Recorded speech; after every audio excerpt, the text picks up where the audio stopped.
Hello everybody, my name is Kara, and today I'm here with my August reading plans. Before I get into those, I want to again draw your attention to the description box, where I not only have been continuing to post information about current events and ways to continue supporting the Black Lives Matter movement, but also there is a huge potential disaster coming on in the United States with our postal service. It's set to run out of funding in just a few months, and that is a really bad thing for a lot of reasons. Number one, it's one of the best ways we have to ensure a free and fair election, especially with the pandemic. Many people, if not most people, are going to be voting by mail, so this is incredibly important. The USPS is also one of the highest employers of women and minority groups and also veterans. And finally, people all over the country and the world depend on their service. I will link several petitions down below. One of them at least is one that you have to confirm your email after you sign, or your signature won't be counted, so please do that. And at least some of these, possibly all of these, you can sign even if you're not in the United States. Especially with all the civil rights issues and the pandemic and just everything going on right now, it is absolutely essential that we have a postal service that is not privatized, so please check that out. So now getting into the books that I hope to read or pick from during the month of August. These are not going to be all the books I plan to get to, even though I have quite a sizable stack here as usual. I'm planning to do a mid-month kind of reading check-in where I talk about what I'm currently reading and also a couple of like mid-month readathons I want to participate in. Definitely one of those will be the history challenge or the BookTube history challenge. I'm really excited about that one. And also possibly Tome Topple if I can make it work. So keep your eye out for that. But today I'm just going to be talking about the readathons taking place in the earlier part of the month, and I am hosting one and participating in two others. So let's get into it. I'm going to start with Middle Grade Magic, which is the readathon I'm co-hosting along with Yara, Yvette, Kier, and Kelly. We are all so excited about this. As usual, I will link all of the announcements and information in the description box, but that is running from August 1st through 16th. Surprising nobody, I have a giant stack of middle grade books that I want to get to or pick from. As you guys will have already seen, the theme for this round is basing the prompts around certain quotations by writers of children's books about the power and the uniqueness that middle grade books bring to readers. We also have a strong focus on reading from diverse authors, including in our two theme quotes for the readathon, which are both by Maya Angelou. It is time for parents to teach young people early on that in diversity there is beauty and there is strength. And we all should know that diversity makes for a rich tapestry, and we must understand that all the threads of the tapestry are equal in value no matter what their color. And as part of a way of reflecting that, we mentioned in our announcements that we really want to encourage, strongly encourage you to choose books by marginalized authors for prompts besides the ones that specifically ask you to. That should not be the only time that we read those books. So getting into the first prompt, or the first quote and prompt: children need windows and mirrors. They need mirrors in which they see themselves and windows through which they see the world, by Dr. Rudine Sims Bishop.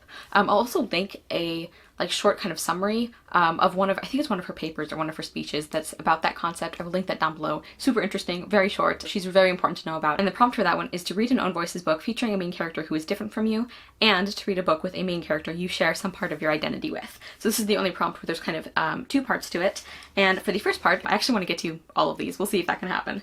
And the first one is One Crazy Summer by Rita Williams Garcia. This is the first book in a trilogy, and I heard about this from Ashley at Bookish Realm. She did a really wonderful recommending books by Black authors video. She included children's, middle grade, and YA, I think, in that video, and I got many recommendations from that video, and this was one of them. And I think it's about three sisters who they end up going to spend the summer with their mother in, let's see, Oakland, California in 1968. So this is during the Civil Rights Movement. And one of the things Ashley said about it that made me very interested is that I believe their mother is a member of the Black Panthers, and that this book portrays that in a way that I think is very different from a lot of the assumptions that we have about the Black Panthers. So I'm very excited to see how that is done. I also have here Race to the Sun by Rebecca Roanhorse. This is a part of the Rick Riordan Presents imprint, and actually this is one of the books that the Rick Riordan Presents read-along is doing. My co-host Yara is one of the hosts for that as well, so I definitely want to support her doing that, and I have been meaning to get to this for a while. I know that there's a strong environmentalism focus in this book, which sounds wonderful, and I'm just very excited about this. And then kind of a tentative pick, I have either already pre-ordered this or I will be pre-ordering this soon, but that is A Place at the Table by Sadia Faruqi and Laura Chauvin. So I don't know if I will be getting my hands on this in time, but this is definitely a book that I really want to get to this year, about two girls who I think they end up taking a cooking class together and becoming friends. I believe one of them is a white Jewish girl and the other one is a Pakistani American girl, and they meet and become friends through a South Asian cooking class. I just looked at the synopsis. Elizabeth, one of the girls, her mother is struggling with depression, and Sarah, the other girl, she just started a new school that is very different from the small Islamic school that she has been going to, so they definitely are both dealing with their own issues, and I think this is going to be a book about their friendship and helping each other through that. And then the book that I hope to read for the second part of that prompt, so reading a character that you share some part of your identity with, I'm going to be reading The Mermaid Sister by Holly Webb. This is the second book in a fantasy series. I think it's called the Magical Venice series. So it's Italian-inspired fantasy. I really enjoyed the first book, and I'm choosing this one because it takes place in kind of a version of Italy. It's like obviously a magical version, but as I have mentioned before, half of my family background is all Italian. I think this is a companion book that follows the main character's cousin, maybe? So I'm really interested to see how that goes. The second quote is, "Since it is so likely that children will meet cruel enemies, let them at least have heard of brave knights and heroic courage. Otherwise, you are making their destiny not brighter, but darker." And that is by C.S. Lewis, and the prompt for that one is to read a book that gives you hope. The first one is Dear Sweet Pea by Julie Murphy, and this is about our main character Patricia, also known as Sweet Pea, and I think she ends up taking over a newspaper column or something. I don't really know that much about the story of this one, but the reason that this gives me hope is that we have a middle grade novel with a plus size main character. I think it is so important to start talking about body positivity from a young age. I mean, goodness knows that the harmful beauty standard starts from a very young age, so I think it is so important that we have stories like this to combat that. So really looking forward to this. This is an ARC edition, but this book has already come out. Then the other book that I might get to is The Queen's Secret by Jessica Day George. This is the second book in the Rose Legacy series, and I picked this for this prompt because Jessica Day George's books just generally have a tone of hopefulness. The third quote is, "You have to write the book that wants to be written, and if the book will be too difficult for grown-ups, then you write it for children." And that is by Madeleine L'Engle, and that prompt is to read a book that deals with a serious topic.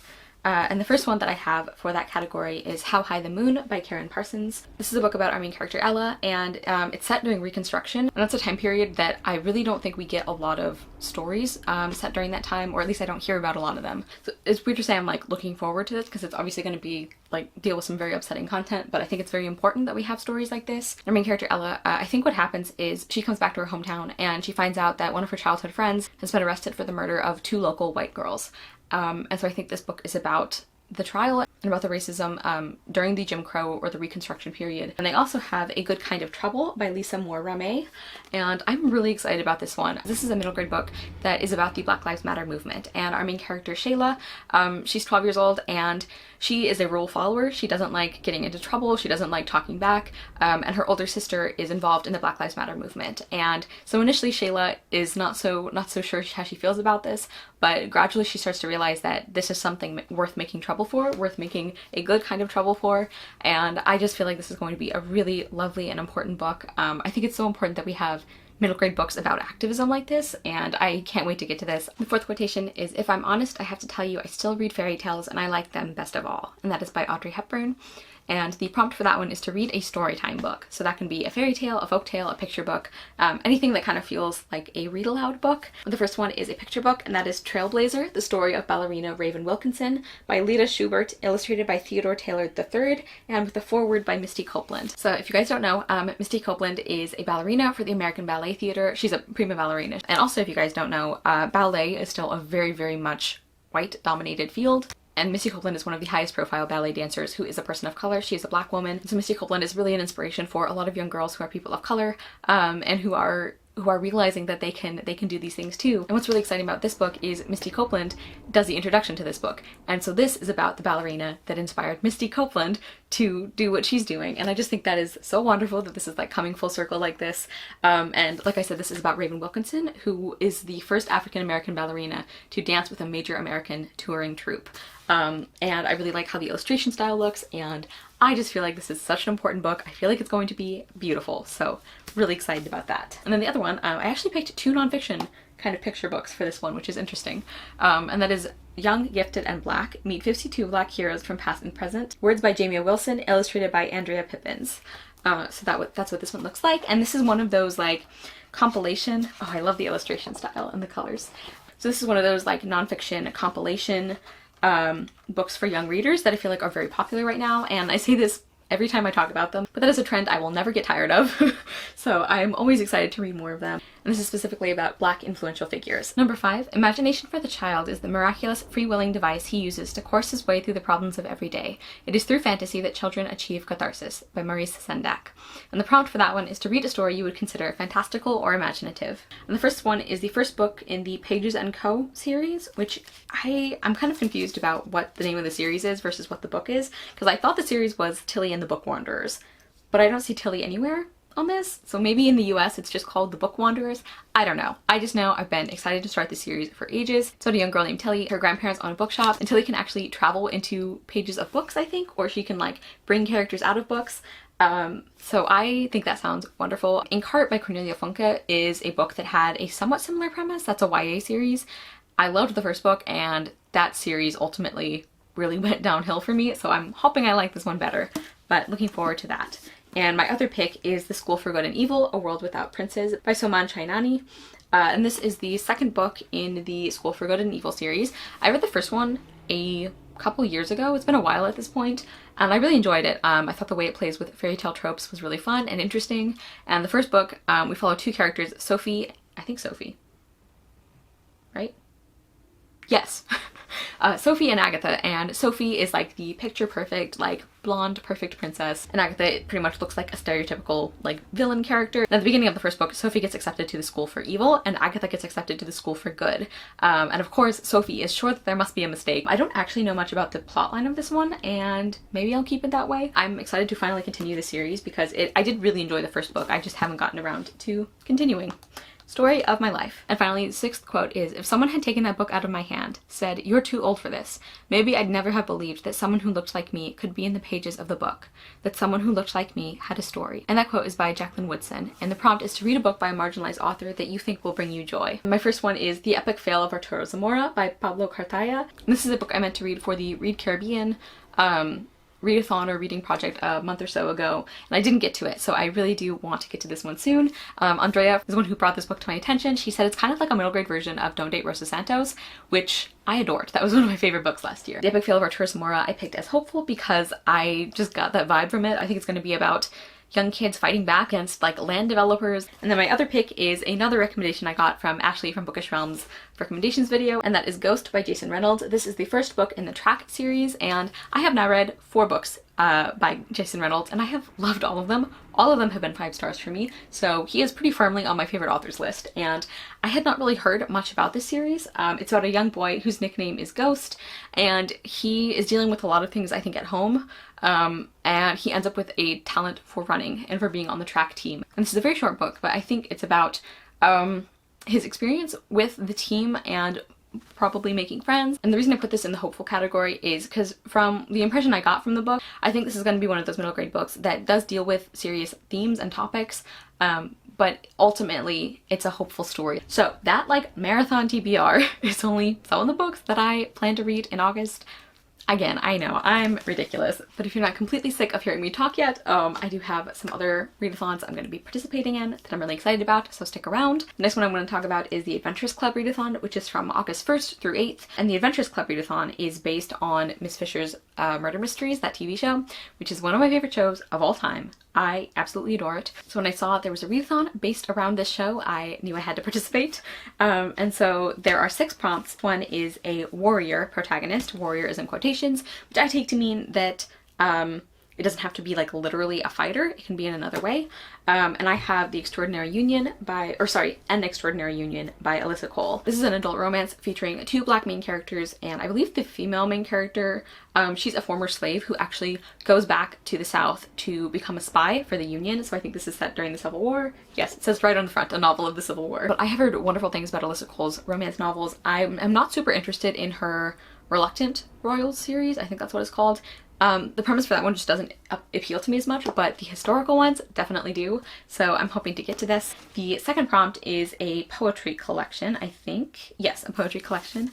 And for that one, also by the way, all of these books are supposed to be by female authors. That's one of the, I think, prompts or inspirations for the readathon.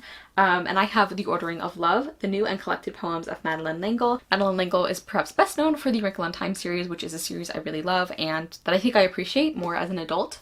And I have read some of her poems and I really love them. I just really love her style, so I am excited to get to this collection of hers. The next prompt is a nonfiction book, and I have It's Not About the Burqa, which is edited by Mariam Khan. This is a collection of essays by a variety of different Muslim writers who are all women and who are all writing about the experience of being a Muslim woman and different aspects of that.